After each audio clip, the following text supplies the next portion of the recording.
Okay, this is Greatest Hits Radio. Confession time in just a moment. However, we can't drink King's Ginger all the time. No, we have to have a soft alternative. So what are you offering us today, Suze? Well, I really like the name of this one. It's called Toot, and it's a double dry hopped pale ale from Pomona Island beer, 5.6%. So that does sound quite good. So it's called a bit of toot. Don't mess with my toot. Yeah, that's right. And is it exclamation mark as well? Okay. Toot. Oh, don't forget that. Yeah. Is that like half a pint or something, or?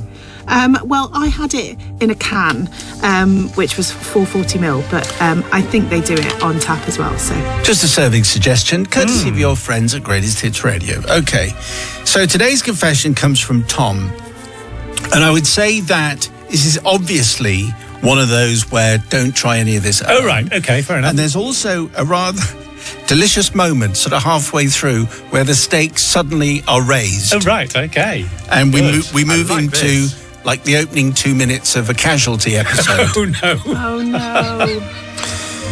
Dear Father Simon and the exculpating ensemble. I don't think we've had that before. That's very because no one will understand it. I've been listening to the Confessions feature since the early days, a couple of stations back. It's very true. Yeah. Last summer, I started listening to the podcasts, available every Friday, courtesy of Greatest Hits Radio. You get them wherever you get your podcasts. Yes. With Tilly, my 10-year-old daughter, and she loves them just as much as I do. The snails in the toilet is her particular favourite. Yes, I'm struggling. Trying to remember that one. Snails in the toilet. I'm sure it was hilarious. Yes, great. And it's one of Tilly's favourites, so let's enjoy it together. Top 10. She's been badgering me to write in with a confession of my own ever since, and so this is it. My confession takes us back to the early 1980s when I was around, this is crucial, I was around 4 or 5 years old. Okay. Right. And my brother Adam was 2 or 3 years old. Right. So let me transport you to a balmy summer Sunday afternoon. Mum and Dad were inside, Dad watching Formula One with Murray Walker's dulcet tones describing the action. Mum trying to ignore Dad's snoring. So he'd obviously nodded off watching the Formula One. You're resting his eyes. Something like that. Yeah. My brother and I were playing outside. It was too hot to play in the coal bunker, as we normally did. Those were the days, the 1930s. Yes, it is. It usually doubled up as a fort of some kind.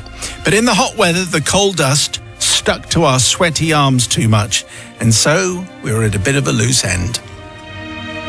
But what did I see casually lying on the ground in front of me? Okay, that's the question. Matt, what do you think? What do you think? What do you think Tom has seen on the ground in front of him? Is it a snail? No. No. It's an axe. Okay. You guessed it, says Tom, an axe. Okay. I'm not sure why it was there. I think Dad must have been doing some gardening in the morning and hadn't tidied his tools away. Someone to blame, I think. This is a trait I have apparently inherited. Anyway, I knew just what I could do to while the afternoon away. I could help tidy the garden. That unruly buddleia seemed a likely target for my horticultural helpings. I'd have it chopped down in no time. Trouble was, I was a weedy young thing. The buddleia trunk was quite thick and surprisingly bouncy. And my brother had decided to stand directly behind me while supervising. I took a mighty swing. The axe landed on the trunk with a thump, rebounded back and struck Adam right in the middle of his forehead. Oh dear. I did the right thing at this point, Father Simon. I ran inside for help. Mum, Dad, quick. Adam's hit himself on the head with an axe. Which is a line I have never used before. Adam's hit himself on the head with an axe, the way you do. Yeah. A trip to a packed A&E followed, but we didn't stick around too long. The crying stopped, the bleeding stopped, but the queue didn't get any shorter, so they decided he was probably okay, and we all went home again. That's the way we dealt with injuries. It was. Back in the 80s. 80s, it was fine. Such a long time. We come out of the the coal scullery and straight to A&E. I'm not asking for forgiveness from my brother. It was a stupid place to stand, and Mum and Dad never believed me when I said he'd done it to himself. I'm not asking for forgiveness from them either. They shouldn't have left an axe around where any helpful son could find it, and we probably ought to have stuck around in A&E just a little bit longer, maybe. I would, however, like to ask forgiveness from Adam's friends, wife, colleagues, people he's met down the pub, and anyone else he's bored senseless with the retelling of this story through the years. They've all been forced to study his forehead, looking for signs of a scar, and sit patiently through the telling of the sorry tale time and time again. Hopefully having had it read out on the radio will mean they only have to sit through it one more time, which they've just done. Yours in the hope of forgiveness, Tom. Well, I told you the stakes got somewhat They raised. did. You're right to say that. And as soon as an axe appears in any tale, you know it's going to be a trip to A&E, but different times. And 4 or 5 years old, younger brother 2 or 3, obviously a terrible thing to do, but the voice of authority and responsibility is Sister Susie. Well, yes, Tom, you were a child. However, at 4 or 5, you are old enough to know you shouldn't play with an axe. Also, who's gardening with an axe? I've got a bone to pick with his dad there, and I'm not. But Leah, is a pain. You do need to get rid of it. I'm not sure you need to use an axe. And you know, I hear what you're saying about your brother. It was a stupid place to stand. He was 2. Yes. He doesn't know better. You are older. You know better. As the older sibling, He's only 4. I feel like you should take some responsibility. But it's true, you don't need an axe in the garden, do you? You know, you can have secateurs and you can have but pincers also and a an axe. lawnmower. Lawnmower? Lawnmower, that would have been another accident altogether. But yes, Brother Matthew. Yes, no, I'm going to forgive. The 80s truly were a different time when we sent our children into the coal scuttles and then left axes just hanging around. Why not? I think I'm going to forgive because, I don't think the parents believed him for a second that Adam had hit himself on the head with an axe. I think that's it. And Adam's dined out on this one, clearly, hasn't he? So he's got plenty of mileage out of this one. And, what was Tom to know? Tom's only swinging the axe and he's learned his lesson now. Didn't stand in front of any other axes, did he? No. So we all learnt a lesson there. And for that reason, I'm going to forgive. 61054 for the People's Verdict. First word is Simon. Is Tom forgiven? Yes or no? Just before the news, a confession from Tom to amuse his daughter, Tilly, who's 10. Big fans of the Confessions podcast, available on Friday. Back from when Tom was 4 or 5 and his brother Adam was 2 or 3. An understandable accident in the garden with an axe. It was no one's fault apart from the dad's. Who knows? Let's find out. The People's Verdict is in. Jack in Liverpool says, I forgive Tom because who thinks, that person's standing with an axe? I must stand right behind them. A 2-year-old. And also, the parents are to blame for leaving tools around in the garden. Sir in Kent says, forgiven. As an older sibling, I always got the blame for everything, even if it was my fault. Pesky younger siblings. Mm-hmm. And Stephen in New Brighton says, forgiven. As a child of the 50s, I think an axe is tame. He could have been hurt with worse. What? Worse than an axe? What were you doing in the 50s that would be worse than an axe? Me. Steve. Anyway, if you have a confession, maybe a gardening confession sounds safer. I think brothers and sisters, sibling rivalry, that kind of thing. Confessions at greatesthitsradio.co.uk. 13 to 6, Greatest Hits Radio with some classic squeeze, and up the junction, thirsty work, as I'm sure you appreciate this, talking on the radio business. But hey, there's the drinks trolley. What have you selected, Sister Suze? What do we have today? This is especially for Matt, who will probably be able to help me with the pronunciation as well. But Chorigaire Gin Mahon from Menorca. Ooh, very nice. You might remember it. I always think my mum and dad used to bring it back from holidays. It's got a green bottle with a yellow label with a windmill on it and a red cap, if that rings any bells to anybody. How do you pronounce it? Chorigaire Mahon. Mahon, I'd go with Mahon, yeah. And very good, that yes. other thing. And the other one, yes, Absolutely well done. right, And very the good. cap, yes. Okay, well, I'll have a quick half. Yes. Of that. Quick half of gin. A small. Goodness me. A small tumbler. Going to be a long night. Today's confession comes from Darcy. All right, Darcy. Simon, Matt, Susie, Holly and the team, I am writing my confession in the hope of getting redemption before I depart this mortal coil, having just had a major birthday and wishing to put my affairs in order. It was my 60th, so could be any time now. Oh, come on. Darcy, look on the bright side. It's being so cheerful that keeps you going. Yes. As I believe I may have contributed to the downfall of Carphone Warehouse, that old large shop that sold every manner of mobile phones from all providers. I had a friend back in the day. Let's call her Tracy. Not her real name.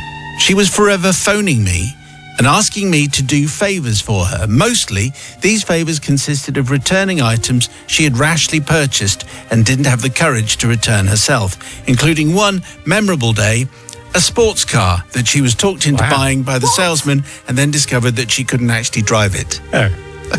Okay.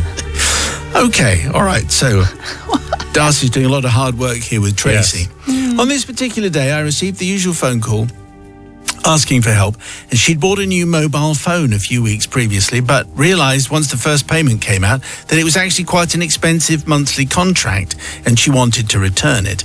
Could I come with her, please? I got rather annoyed, as by this time I had returned so many things for her. I believe I was getting a bit of a reputation around town, and not in a good way. So I said, no. You want to return it? Then you go. However, she whined and begged, and in the end, I agreed to go. Okay. Mm-hmm. We returned to Carphone Warehouse. There was a very nice, very young man behind the counter, and my friend explained that she had changed her mind and wished to return the phone. The salesman told her it was not up to him, and he would need to phone the phone provider, in this case Orange, also as defunct as the Carphone Warehouse. I don't think that's true. I think they've been bought up by EE. Oh, right. And they're part of that good team. knowledge, Thank yes. you. Anyway, but none of it was my fault. No, I don't think the fact there's no Carphone Warehouse is not your fault, Darcy. Anyway, so he proceeded to do just that. He proceeded to phone the phone provider.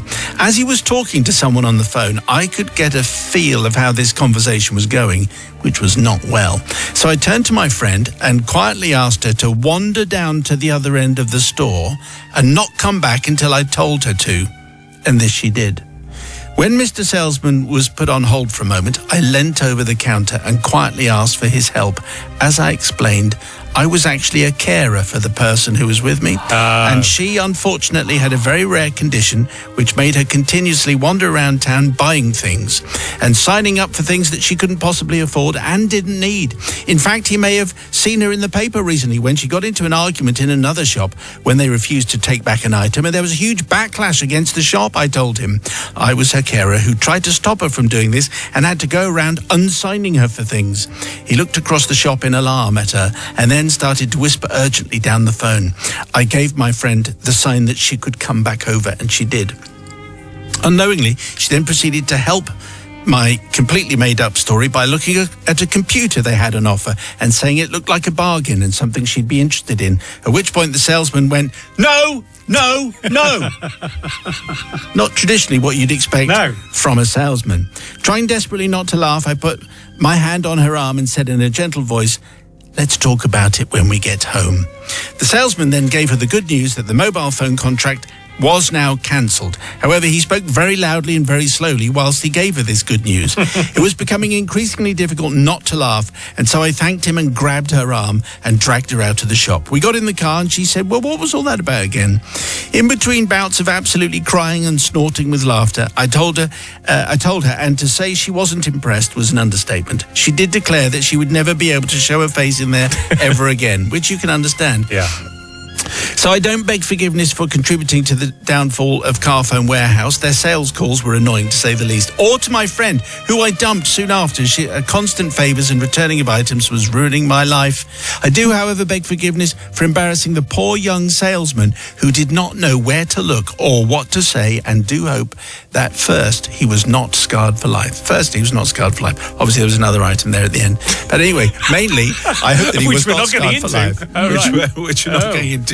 Obviously, he got chopped off by the official censor. Okay. But anyway, firstly, I hope he wasn't scarred for life, and also that's the second point, and also the third point that he wasn't scarred for life. Yeah. Sister Susie, what do you say to Darcy? Well, Darcy, Tracy does sound annoying, and that you have to keep going and you know, solving her problems for her and giving the things back that she's bought that she didn't want. But I can't forgive anybody that makes up a lie like that. I'm sorry. It might have got you out of the situation, but it wasn't true. And I think that Tracy should have just left and just got used to the phone contract and just been fine. Don't forgive at all. Okay. I mean, what do you say, Brother Matthew? Well, I say forgiven because... That's a surprise. Yes, yeah, it is a surprise. Because, it was a little white lie, but it was all fine. It all got sorted in the end, didn't it? And as I understand, I mean, you're allowed to have isn't a cooling down, warming up period, something like that. Cooling off period. There you go. And your statutory rights are unaffected, as I understand it. So he had to cancel the ding dong. So for all of those reasons, and I think Watchdog's very much in my corner, I am going to forgive. Who buys a sports car by mistake? I know. I wish. That's a strange one. Anyway, people's verdict, please, for Darcy. 61054. First word is Simon. But just before the news, we had a confession from Darcy about her friend Tracy, who used to buy stuff like sports cars, mobile phones, and then there was a lot of lying to salesmen, and the people's verdict is in. Here we go. So Malcolm from Leominster says, forgiven. It was just a white lie that got the contract cancelled and all ended well. Sam says, forgiven. Why was her friend frivolously buying loads of things she didn't need and then getting her mate to return them? She's not a good friend, and I'm glad she got dumped at the end. And Rob in the Pyrenees says, dear Simon and the confessional team, just for clarity, Orange is very much alive and kicking here in Francais. They bill me every month anyway. Lol. By the way, forgiven. Okay, all right, very good, and thanks for the accents there. Yeah. Thanks for the verdicts, and send your confessions, please, to confessions@greatesthitsradio.co.uk. It's 5:46, and we're standing by for a particularly spectacular dance trolley. It's a dance trolley. Let's That's do what that we're as going to have well. today. Yeah. What are you selecting for us today? I'm selecting I'm afraid you're not working. Shall I select the drink instead? Yes, why don't you do that? I am selecting this week a Bailey's with gin.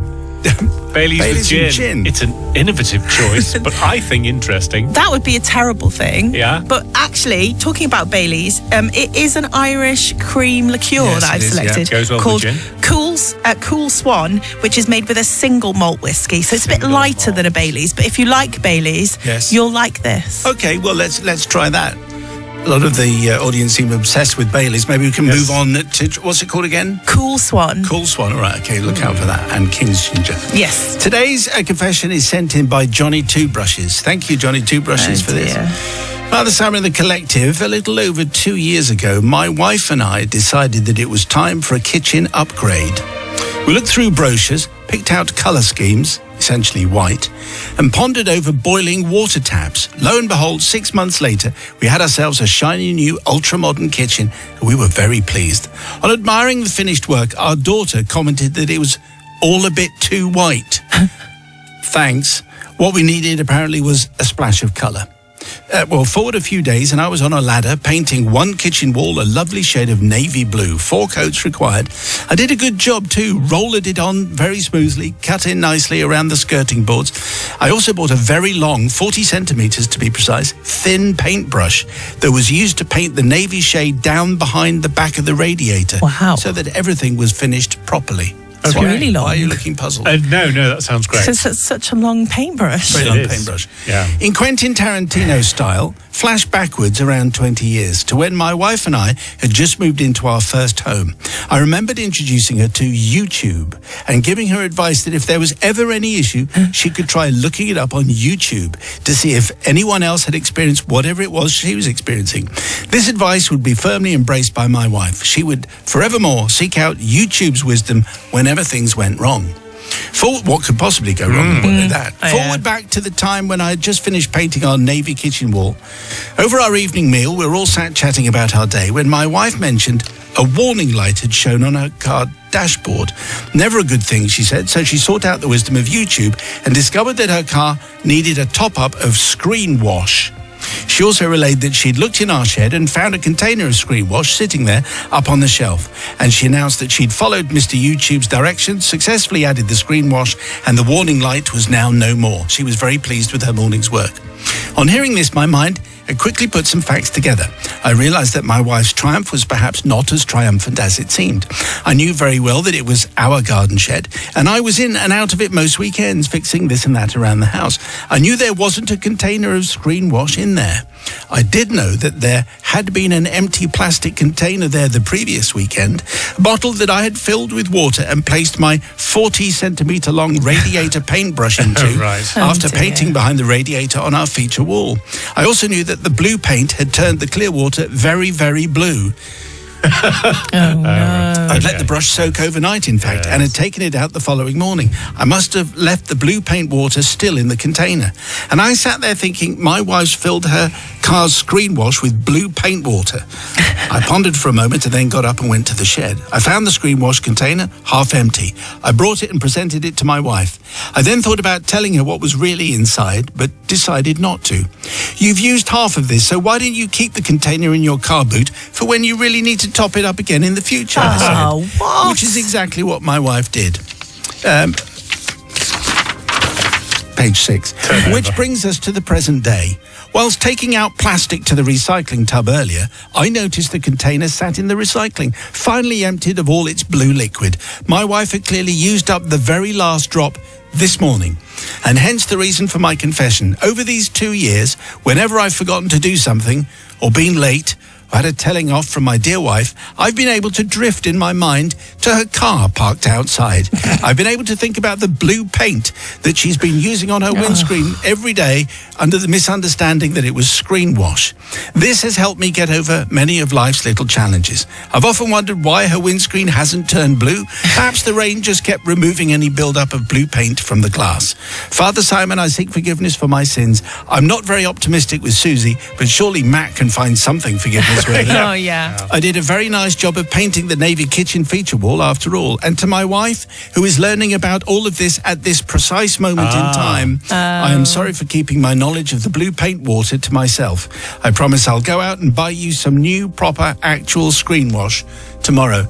And he sent us a photograph of the aforementioned screen wash, which is, and a very nicely painted kitchen. Okay. Oh, nice. Okay, so Johnny Two Brushes is already sceptical that Susie's going to help him at all. Yeah, Johnny Two Brush, you're probably right, really, because I think it's funny, and, you know, it was a mistake. And I'm on board with all of that until the point where you're like, here's the other half of the screen wash. Why don't you keep using it? And that's where you lost me, because although it was funny and all of that, it probably, what if it'd done something wrong to the car? What if it damaged it? And then you'd have been in bigger trouble, and it would have caused a lot more money and damage. So she cleaned the screen and then blue paint came up and she couldn't see what she was doing. Exactly. Danger. Yes. Could have been a car accident. So I don't forgive. For those reasons, Brother Matthew.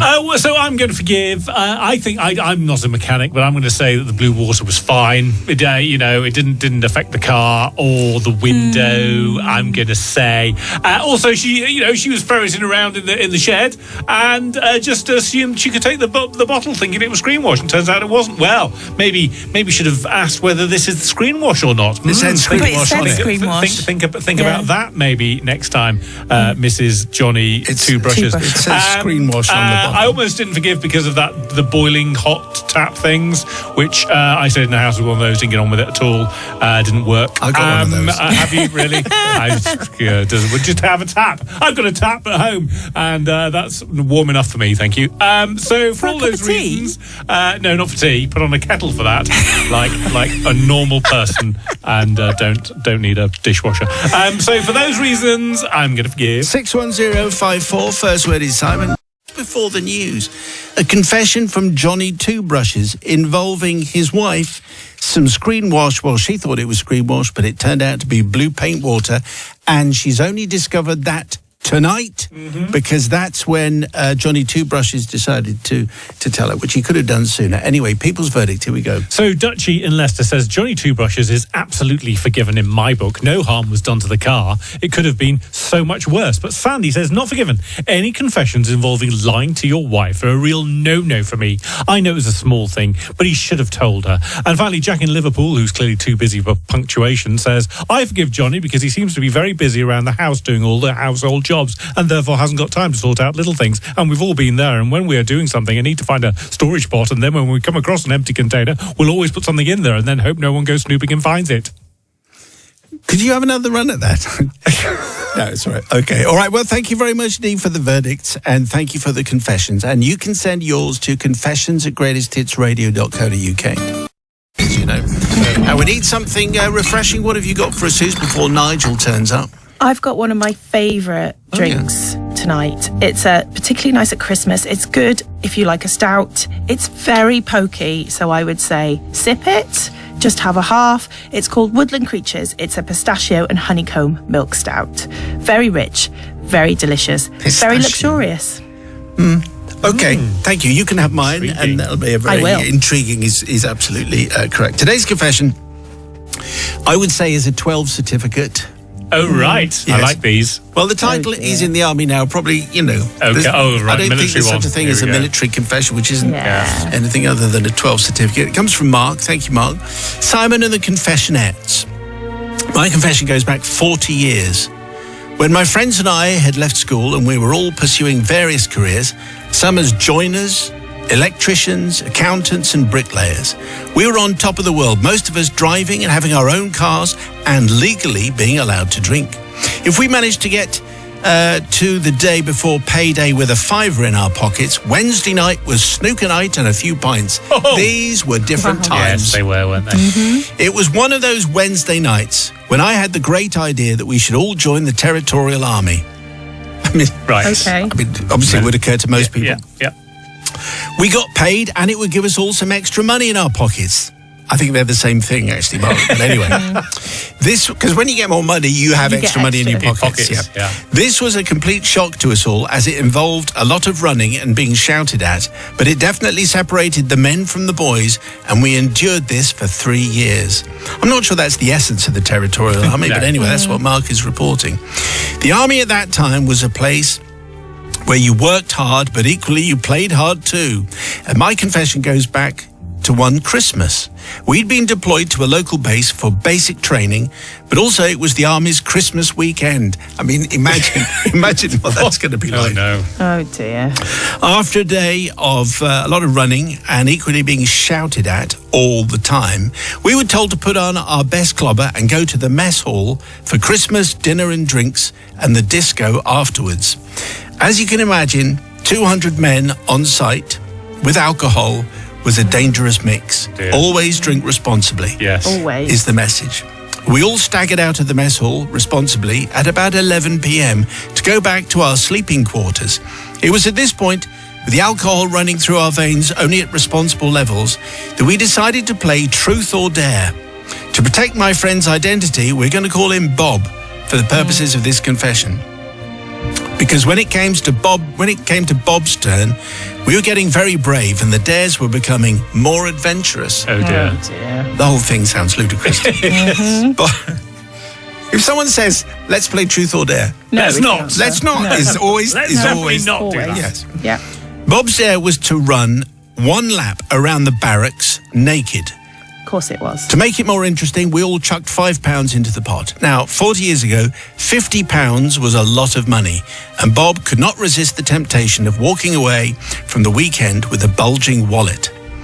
But Bob stripped off and he shot off into the night, hoping he would not be seen. But also, as it was the middle of December, temperatures were in the minus figures, and this was affecting him somewhat, you might say. Everything was going well. As you can imagine, just picture the scene. Bob managed to keep in the shadows and to be undetected until the final stretch. And just as he was coming round the final building, the sergeant and his good lady wife were coming in the opposite direction after a night in the officer's private bar. Oh. And now that Bob sounds had nice. nowhere to go. And what he did next will stay with me for the rest of my life. As he approached the sergeant and his wife, he stopped, stood up straight, pushed out his chest and whipped a salute and said, "Hope you had a good evening, sir." And Mum, he then continued on his way as if nothing had happened. So here we go. I don't seek forgiveness from ourselves or from the sergeant who saw the funny side of the prank, but for his wife who had to endure Private Bob standing to attention bare naked and saluting to a senior officer on that cold December night. I put Bob at your mercy, and I hope that you can bring it in your hearts to forgive him after 40 years of carrying that guilt and shame on that December night 40 years ago. Not that he's ever showed any remorse, but I'm sure deep down he knows that he's fallen short of the standards required by the British Army.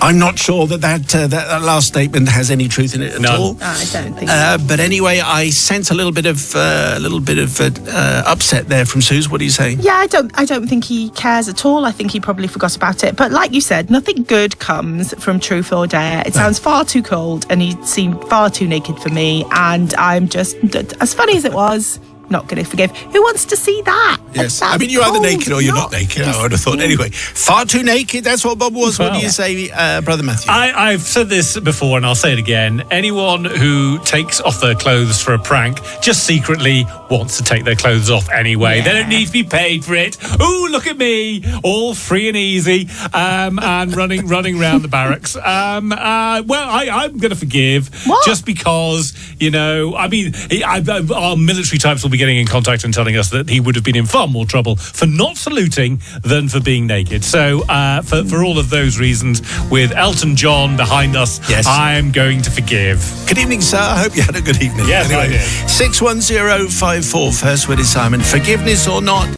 But before we get there, the verdicts on tonight's confession, which came from Mark, the Territorial Army Christmas bash from 40 years ago, when Bob had to run around the barracks naked, ran into the sergeant and his wife. Hello, good evening, sir, and then continued on his way, giving a full salute. Here's the people's verdict. What do we say? So Mark in Leicestershire says absolutely forgiven. He followed the correct military etiquette, regardless of his predicament. As a former member of the highest level of the British Army, I would have done the same. Glenn in Preston says not forgiven. If my mate had sent me streaking round a freezing barracks and into the path of the sergeant's wife, I'd still be demanding compensation. And Russ says forgiven. He upheld one of the key principles of being in the military. Whatever you do, do it with full confidence. Glad he stood to attention, but he shouldn't have saluted without his beret on. Typical Army. A lot of inside knowledge going on there, I think. Very good. Thank you for the verdicts and thank you for your confessions. Keep them coming, please. Confessions at greatesthitsradio.co.uk.